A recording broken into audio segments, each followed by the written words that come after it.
Sejam todos muito bem-vindos a mais uma edição do Allcast. Aqui no seu podcast, onde tudo se conecta, eu continuo recebendo empresários, empresárias, executivos, especialistas e acadêmicos para a gente falar sobre os assuntos que vão definir o nosso futuro.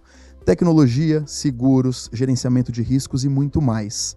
Hoje eu tenho uma convidada muito especial. Ela é a diretora ético-social do CIST, que é o Clube Internacional dos Seguros de Transportes, e também é a diretora de relacionamento do grupo Golden Sat. Tomando um café comigo aqui em São Paulo, Mayra Monteiro. Mayra, muito obrigado pela sua presença, seja bem-vinda. Cris, eu que agradeço. Essas oportunidades são sempre muito importantes para a gente compartilhar um pouco do nosso trabalho, da nossa história. Eu quero agradecer muito a você e a todo mundo que está nos assistindo. Bom, a Mayra é uma referência nesse nosso ecossistema quando a gente fala de seguros, quando a gente fala de tecnologia, de gerenciamento de riscos. Então eu queria que você começasse contando um pouquinho pra gente como que você chegou até aqui. O que trouxe a Mayra esse 2024 nessas duas cadeiras tão importantes? Num mercado que nem é muito feminino, né? Nem quase é muito nada desenhado. Masculino, né? Você sabe que assim, eu comecei a minha formação em letras, eu sempre tive muita vontade de me conectar com pessoas. Então eu achava que através dali eu ia seguir um caminho. Mas a vida foi me encaminhando para um mundo corporativo um pouco mais masculino desde o início, né? Eu comecei numa empresa de rolamentos, Uau. Que é ainda mais masculina. Na época, inclusive, eu lembro que assim, era desenhados os cargos que são destinados a mulheres, né? Então, é telefonista, recepcionista, secretária executiva. E eu até percorri esse caminho, mas não me cabia lá. Eu queria muito ir para a área comercial, porque eu via que era um mundo muito maior, né? O da porta para fora sempre te encantou Sempre. mais do que o back-office. Exatamente. Mas essa empresa em específico, eles tinham uma cultura de não trabalhar com mulheres, nem tinha em cargo de liderança e nem tinha na área comercial. Eu falei, bom, então apesar de ser muito boa a empresa, numa multinacional não me cabe aqui. Não é para mim. E aí eu fui percorrer esse caminho de me especializar ou de tentar entrar em outros mundos, caí na tecnologia, fiz logística e não consegui mais sair. É apaixonante? É viciante, não sei se é apaixonante porque ela é bem difícil, mas é assim, as pessoas que a gente conhece estão aqui há 15, 20, 25 anos, trocam um pouco as cadeiras, mas estão sempre dentro do mesmo universo, porque algumas coisas, principalmente tecnologia e algumas coisas de gerenciamento de risco ainda são muito novas nesse mercado, então você vê que ainda tem muita coisa para fazer. Nesses anos todos, todo dia você viu alguma coisa mudar? Todo dia muda alguma coisa, ou a forma de atender, ou a forma de oferecer, ou a forma de o cliente contratar, né? Que não mais a venda e sim a prestação do serviço no comodato, que você tem que estar com tudo funcionando o tempo todo. Todo dia você precisa mudar alguma coisa. E aí você começou falando, né, sobre esse nosso mercado, sobre o ser mulher, e eu pessoalmente, eu gosto muito de entrevistar mulheres, especialmente quando a gente fala de transporte, logística, desses universos que majoritariamente são dominados por nós homens. Como é que você visualiza hoje a atuação feminina como um todo na tecnologia, na logística, no gerenciamento de risco, nos seguros? Cris, eu acho que ainda no seguro majoritariamente no seguro ainda é um pouco mais masculino, né? A tecnologia e o gerenciamento de risco abriu muitas portas. Então, eu acho que tem dois caminhos, né? Eu acho que eu cheguei até aqui porque eu nunca pedi também para abrir porta nenhuma. Eu acho que você tem que estar preparada, tem que estar disposta a assumir responsabilidades, mas tem que ir. Você abre as suas próprias portas. Você abre as suas portas, né? Se você não tem competência depois para ficar ou não, é um outro assunto, mas você tem que ter a coragem de abrir a porta, se ela é ou não. Eu nunca entendi a posição sendo masculina ou feminina. Eu acho que tinha que ser um profissional. Eu acho que você tinha que estar preparado para isso. Lógico que é mais difícil, você convive com ainda um trabalho muito voltado ao universo masculino, principalmente nas grandes transportadoras, mas eu vejo as mulheres abrindo portas sozinhas, né? Hoje tem no CESP, por exemplo, que não tinha mulher há 10 anos atrás quase, hoje em várias transportadoras a mulher está numa área de direção, no próprio CESP hoje a gente tem uma presidente mulher e eu acho que esse é o caminho. É você... Inclusive a Ana Jarruge, que é a presidente executiva do CETCESP, participou do Allcast. Ah, que já maravilhosa. Tá disponível, a Ana é incrível, já está disponível para quem quiser acompanhar a entrevista com a Ana no YouTube, no Spotify. Eu acho que... E falamos muito sobre isso, né? Sobre a evolução da presença feminina nestes ambientes. É isso, eu acho que você tem que estar presente, né? Não adianta também você estar numa cadeira e usar uma fala de que eu não tenho oportunidade, eu não consigo falar, eu não consigo me expressar. Você tem que estar. A hora que você começar a incomodar muito, de repente o cara fala, tá, vai, senta aí nessa cadeira. Coloque-se, né? Mas você tem que estar, eu acho que você tem que estar disponível para fazer. Eu vejo, até olhando um pouquinho para o lado social, a gente trabalha lá no Beija-Flores com uma parte de educação e capacitação, eu vejo que as mulheres têm uma procura muito grande. Elas querem se formar melhor, elas querem se preparar melhor. E aí, a partir daí, você está comparando profissionais e não gênero. Aliás, você citou o Beija-Flores, a gente vai querer saber muito sobre isso daqui a pouquinho. Nesses 10, 15 anos que se passaram mais, talvez, quando você olha principalmente para as novas tecnologias, Mayra, o que mudou no mundo dos seguros e do gerenciamento de risco na sua visão? Eu acho que tecnologia nasce uma todo dia. A gente tem uma pessoa na empresa que só olha novas tecnologias. Mas eu ainda sinto falta delas se conectarem, né? Eu ainda vejo o cliente, o transportador, o embarcador, numa necessidade de ter 8, 9, 10 soluções para fazer o gerenciamento de risco. Isso é difícil. E às vezes soltas, né? Cada uma Exatamente. Numa tela, numa plataforma. Isso é difícil para ele, isso é difícil para o gerenciamento de risco, que é extremamente cobrado, mas tem que olhar, às vezes, plataformas diferentes. Então, o que eu sinto é que essas tecnologias todas vêm para agregar muito, mas elas têm que estar conectadas. Tem que usar mais inteligência atrelada à tecnologia. A tecnologia sozinha não faz nada. Quando você fala de inteligência, é fundamental, inclusive, quando a gente pensa em prevenção. Se a gente olha, e aí eu quero te ouvir um pouco sobre isso, você nas suas duas cadeiras, no universo de seguros e no universo de tecnologia para gerenciamento de riscos, fazer logística e transporte de cargas no Brasil, com todos os nossos desafios, é fácil? Olha, só não vou falar impossível porque a gente faz com maestria. A gente faz, né? Mas é difícil, sabe? As regiões são diferentes, o desenho do crime organizado em regiões diferentes, ele é totalmente diferente. O que funciona numa região, por conta de operadora, de sinal, de desenho de crime mesmo, é completamente diferente no outro. Por isso que a gente não acredita, eu nunca acreditei em produto de prateleira. É muito difícil eu simplesmente te mandar pelo correio um produto, chegar lá, você fazer caber na tua operação. Você não ter esse tempo de ouvir, né? Mas é o que você transporta, de que maneira, em que região, com que pessoas, né?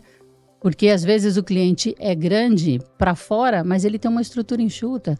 Não adianta você achar que ele vai fazer tudo sozinho, porque ele não vai. E porque não conhece, não é o mercado dele. Então, o que eu acho ainda é que é isso, sim. Falta as empresas terem uma audição melhor, um tempo a mais antes da venda. Ouvir o cliente. Ouvir o cliente antes de vender. Mais do que ouvir, é entender, né? Porque tem isso assim, não é a praia dele, né? Ele tem que transportar. Aí ele recebe lá uma apólice dizendo quais são as empresas que ele tem que ligar. E a partir daí, se a empresa fizer a mesma coisa, simplesmente mandar o produto para ele, ele não vai saber aplicar, ele não vai ser... Se ele tiver um sinistro, ele não vai estar coberto e ninguém sabe por quê. Então é esse momento, assim, mais do que cumprir a apólice, eu quero te atender, eu quero que você use aquilo que eu estou dizendo que realmente faz sentido para você. E sem contar as variáveis, né? Porque entregar cigarro é diferente de entregar comida, que é diferente de entregar roupa. Entregar cigarro em São Paulo é diferente de entregar cigarro em Manaus. Exatamente. Entregar roupa no Paraná é diferente de entregar roupa no Mato Grosso. Então, as variáveis todas que envolvem isso precisam ser melhor tratadas pelas empresas que prestam serviço? Eu acho que quanto mais as empresas crescem, mais automatizado esse processo fica e menos elas olham para o cliente. E isso é um grande problema. É um problema, porque não vai funcionar, não vai funcionar. Já aconteceu de a gente receber o cliente e dizer, não, mas eu só quero a sua cotação porque eu já tenho outras duas aqui. Não, mas isso não vai funcionar para você. E se por acaso você me escolher, daqui 6 meses a gente está fazendo uma reunião de distrato, porque realmente não ia funcionar. Ter essa consciência, inclusive, do dizer alguns nãos no momento de uma bid, no momento de uma concorrência, é muito importante para as empresas, na sua visão? Eu acho que não acontece na maioria das vezes, mas é importante, porque num momento posterior esse cliente vai voltar, ele vai entender que realmente não era só mais um preço. Era alguém que queria fazer de uma forma diferente, mas eu não vejo dessa forma, porque realmente as empresas têm um número a ser atingido e isso vai acontecendo de forma automática. Ô Mayra, você comentou, né, da sua ida da porta para fora das empresas, para um olhar comercial, vendas, relacionamento, que é o que você dirige até hoje. O que você teve de aprendizado ao longo dessa carreira que você aplica hoje? Além desse exemplo da personalização, do ouvir, do entender o cliente, o que você traz de aprendizado de todo esse seu tempo de mercado? Ô Cris, eu vejo hoje muita gente e muita empresa voltando para a raiz, né? Que é como o pessoal fala, eu gostava de fazer o gerenciamento de risco na raiz, eu gostava do momento em que, apesar de eu ter toda a tecnologia, apertar 5 botões e tudo funcionar, eu não consigo falar com ninguém. O que eu vejo é isso, assim, as pessoas ainda querem falar com pessoas. As pessoas ainda querem tratar com pessoas. É lógico que elas querem que o processo seja o mais automatizado possível, o mais rápido possível, mas ainda querem falar com pessoas. Eu lembro que uma vez eu saí de uma empresa e um dos clientes que eu atendia, que eu tinha muito carinho, eu fui lá e levei a pessoa junto comigo. Falei, olha, a partir de amanhã, essa pessoa vai te atender, eu vou para uma outra empresa. Aí o rapaz fez uma brincadeira para quebrar o gelo, falou, a partir de amanhã não liga mais para Mayra, hein, porque agora sou eu aqui na empresa. Aí ele falou, eu nunca tratei com empresas, eu sempre tratei com pessoas. Se for assim comigo e com você, vai ser. Senão não é para você que eu vou ligar. Vou ligar para Isso ficou muito marcado, porque é isso, assim, são pessoas, principalmente na área de relacionamento. Não é porque a corretora indica a empresa porque a empresa tem um produto diferente. Porque algumas questões, principalmente na tecnologia, são as mesmas. Tá instalado num caminhão, na rua, nessas estradas que são ruins, é possível de dar um problema. O que ele quer saber é se eu tiver um problema, eu tenho com quem falar? Alguém vai me dar um suporte? Então eu sempre acho que são as conexões que não vão mudar nunca. E eu concordo com você. As conexões e as relações humanas são definitivamente o principal ativo das empresas. Então, se nós não tivermos essa visão, com certeza o seu consultor muda de empresa e o cliente vai com ele. Ô Mayra, você falou, né, sobre as corretoras, enfim, a gente vem falando um pouco sobre esse universo. Para quem ainda não conhece, né, que está ouvindo a gente no Spotify ou nos acompanhando pelo YouTube, conta um pouquinho qual é a atuação do CIST, né, ou esse formato de clube internacional, o que o CIST hoje faz prioritariamente? Esse conceito de clube é trazer para perto, né, pessoas no CPF. Apesar de você representar uma grande empresa, ali você está para compartilhar o teu conhecimento, para aprender. O CIST tem alguns pilares, mas o grande pilar dele é conhecimento, né? Estava dizendo que esse mercado é um mercado novo, que todo dia tem alguma coisa nova para acontecer, mas também não é um mercado que tem uma formação pronta. Você não vem para o mercado dizendo, eu quero fazer tudo em gerenciamento de risco e eu vou fazer o curso tal que tem na faculdade tal, porque não existe. Não existe, é verdade. E aí o CIST tem muito isso, de trazer pessoas que são do mercado, que têm uma experiência inigualável, para montar esses cursos, para formar pessoas. A gente já fez cursos em várias áreas, cursos de formação, cursos de MBA, para que essas pessoas tenham mais possibilidades. Uma outra coisa do CIST é trazer os assuntos em debate. Logo que mudou a lei, estava todo mundo muito perdido. Como é que vai ser a partir de agora? Se é amanhã? Se é só na renovação? Como é que eu vou fazer? E trazer especialistas dá um pouco mais de tranquilidade. Eu estou ouvindo falar e eu vou poder perguntar para aquela pessoa que talvez eu não tivesse acesso se não fosse dentro de um evento mais próximo, né? E alguém para traduzir aquilo que no dia a dia muda com alguma velocidade no nosso segmento, né? É isso. Eu acho que o grande mote do CIST é a formação e é esse networking. Você poder falar com a pessoa da empresa X, que é importante para você, mas na pessoa física. Poder compartilhar esses conhecimentos é de grande relevância. E, de novo, gente com gente, né? Pessoas. É o CPF falando, eu concordo muito contigo nesse sentido. E tantos anos, tanta experiência, tantas relações e trocas que você tem nesse segmento. Como é que você visualiza, com tudo que nós temos de tecnologia, como você visualiza o futuro do transporte de cargas no Brasil? Cris, a gente está vendo algumas coisas que estão mudando e não vão voltar, né? O jeito de fazer o gerenciamento de risco. Eu vejo, às vezes, as pessoas querendo internalizar esse processo e olhar o tamanho depois da dificuldade, a própria forma de ter mudado a lei e voltar para o transportador, o que era do embarcador. Tem muita coisa mudando, mas no fim eu acho que elas vão se afunilar num processo de atendimento.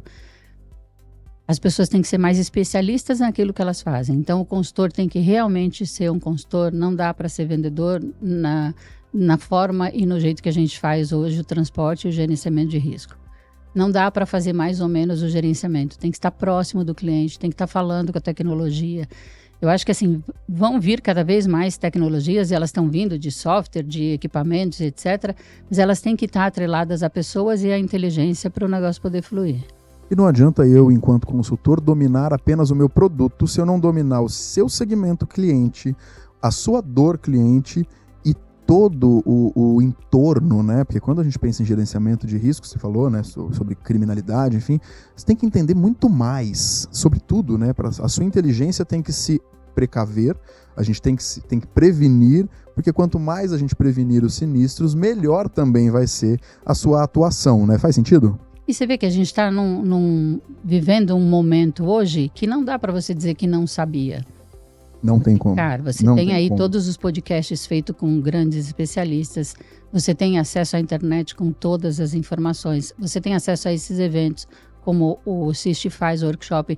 Não tem como você dizer eu não sabia. Tem o que eu falei lá no início, tem o fato de você estar disposto e disponível para entender um pouco melhor. Você não precisa ser especialista em todas as áreas, mas nas coisas que te competem e nas coisas que têm interação com você, tem que saber. E você sabe que quando você comentou sobre o CIST entregar conteúdo de qualidade, olhar para a inovação, e a gente está falando aqui de futuro, tem algumas coisas que a gente visualiza já acontecendo fora do Brasil. A Amazon entregando com drones, aqueles pequenos robôs nas ruas da Califórnia ou lá na Ásia. Hoje, seja via CIST ou seja via GoldenSat, né, num olhar de inovação futuro e novos modais. Essas temáticas já estão na mesa? Elas já vêm sendo debatidas de alguma forma? No workshop do ano passado, a gente trouxe um especialista do iFood e ali eles já estão fazendo algumas coisas com drone. Cara, que legal, né? Nesses segmentos ainda, eu acho que essas tecnologias já estão avançando, já tem aí um caminho para ser seguido com mais formatação. Na área do transporte e do risco, eu ainda acho que ainda está um pouco difícil, porque ainda tem muitas normas e regras que ainda não têm a sua definição, e as que estão definidas ainda não atendem aquilo que a gente precisa. Mas eu acho que, principalmente as grandes empresas, elas estão sempre abertas a tentar fazer de uma forma diferente. Né, o encantamento do cliente, fazer ele viver uma experiência, que é uma coisa que também está muito em moda, né? Não quero que ele receba o meu produto, eu quero que ele tenha uma experiência diferente com aquilo que eu estou fazendo. Isso vai fazer com que seja incorporado com mais facilidade, né? A era de fugir da tecnologia não dá mais, não existe mais. Você acha que ainda tem alguém, ou alguma empresa, ou algumas no plural, que resiste a tecnologia? Tem muita. Tem muita empresa, Cris, que ela é muito grande fora e muito pequena dentro. Faz muita coisa no Excel e olhe lá. Quem vê por fora imagina uma operação interna gigantesca, mas na realidade, não. Não, porque às vezes a gente pede um documento, ou a gente pede um processo que a pessoa nunca ouviu falar. Principalmente no transporte, né? No gerenciamento de risco, eu acho que não, e o seguro, mas o transporte, ele cresceu de uma forma familiar, né? Que era do pai, que passou para o filho, que às vezes ainda está na gestão do pai, e deu certo daquele jeito. Você convencer, às vezes, uma pessoa que deu certo daquele jeito, mas não vai dar daqui para frente, é um caminho ainda. E para algumas empresas das mais tradicionais, o mudar dói, né? Eu imagino que haja um desafio. Abraçado na história, né? Eu fiz dessa forma, foi assim que funcionou. É muito difícil, é um processo. E esse processo de profissionalização, ele traz consigo uma série de temáticas novas que a gente não falava 30 anos atrás, nem 10 anos atrás, como, por exemplo, os temas ESG. Então, sustentabilidade, responsabilidade social, governança.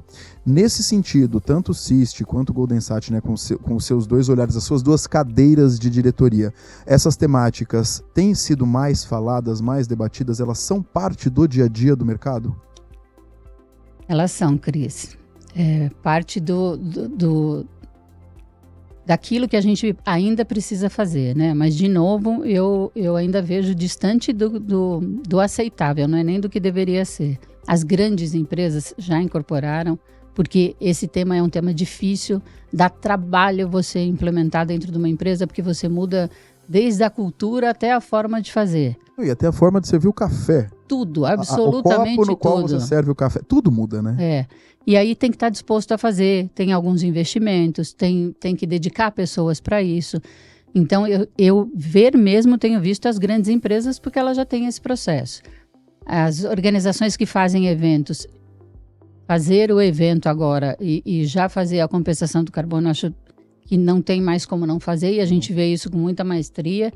Agora, no dia a dia, as empresas que mesmo dentro da normatização, que pelo número de funcionários, etc., teria que fazer, eu acho que estão distantes. Às vezes porque não tem gente para fazer, às vezes porque não tem conhecimento e às vezes porque não tem interesse. E nessa temática do ESG e nesse olhar para, além de mim, além da minha empresa, o que eu deixo para as próximas gerações, o que eu deixo para o planeta, a gente comentou ali no começo, eu falei que eu queria voltar nesse assunto. Você é a fundadora de uma instituição, de uma ONG, Beija-Flores Solidários. Conta pra gente o que ela faz, qual o foco, como isso nasceu. Isso nasceu há 17 anos atrás com o incômodo que eu e alguns amigos tínhamos da invisibilidade que as pessoas têm numa situação de vulnerabilidade, independente de estar na rua ou não. Às vezes a pessoa está do teu lado numa situação de vulnerabilidade e você passa por cima como se não fosse problema seu. E aquilo se torna invisível. É isso. E efetivamente não é. Mas até onde eu posso contribuir para aquilo ficar menos ruim, né? Dessa forma, a gente caminhou durante quase 10 anos fazendo atendimento em abrigos, em casas de acolhimento, em pessoas em situação de rua. Depois a gente conseguiu um espaço próprio, que é uma parceria com a subprefeitura, e ali a gente começou a ter um outro olhar, que é o olhar de educação, capacitação e geração de renda. É fazer com que realmente as pessoas possam fazer. Nesse sentido, nos últimos 3 anos, a gente teve um avanço por conta da ESG, graças a Deus, de algumas empresas que na área social trazem o Beija-Flores para essa parceria. Então, hoje a gente dá alguns cursos de capacitação que a própria empresa faz a parceria. Então, a gente treina e volta, às vezes, para o próprio mercado de trabalho. Isso é muito legal. É o processo fechado, né? A gente tem algumas empresas, ainda está muito no começo, mas a gente tem algumas empresas que já olham dessa forma. É mais difícil para eu fazer internamente, para eu criar um curso aqui dentro, mas está aqui, ó, tem um braço meu que vai fazer o curso, operacionalizar e a gente volta eles para o mercado de trabalho. Então, eu acho que ainda é um caminho longo, assim, as coisas que não têm muita fiscalização, elas acabam passando batido. Eu vejo que algumas empresas vêm no BID já. Você precisa apresentar no BID qual é o trabalho de ESG que você faz dentro da empresa. Mas ainda está distante de acontecer. A gente ainda tem muito chão pela frente. Agora, eu acho admirável.